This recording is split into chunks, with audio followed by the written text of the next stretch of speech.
Kopogore gi mano, en ni riwruok mar jogo mane lwenyo daro e miechgi modak e Hoho mar Okak dwaro mar mondo mi jotelo opedhe opara manyime e lando kwe kod achiel mar oganda kar wacho weche manyalo thuo jopiny. Ka giloso e romo e boma ma Kitale, giwacho ni ok gigomb tulo manotimore yiero mar higa mar 2007 mar mondo mi otimre kendo. Bende gidwaro mar mondo mi sirikal otiek midhiero ma bende jogo ma bende lweny mag higa mar 2007 nodare miechgi.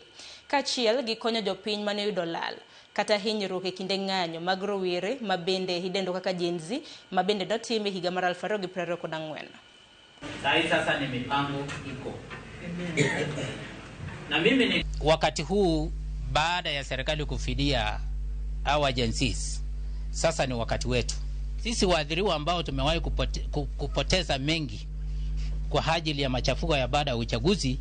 Tukiangalia yale ambayo yanafanyika sasa, kama yale tuliona Homa Bay, ni ishara kamili, it is a warning ya kwamba kuna jambo ambalo linaweza kufanyika mbaya zaidi, na sisi tunaogopa.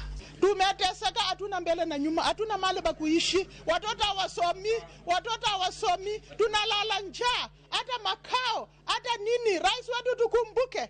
Wale ambao tuliachwa wakati walikuwa wanafidia wenzetu wa 2007 tukawaachwa nyuma.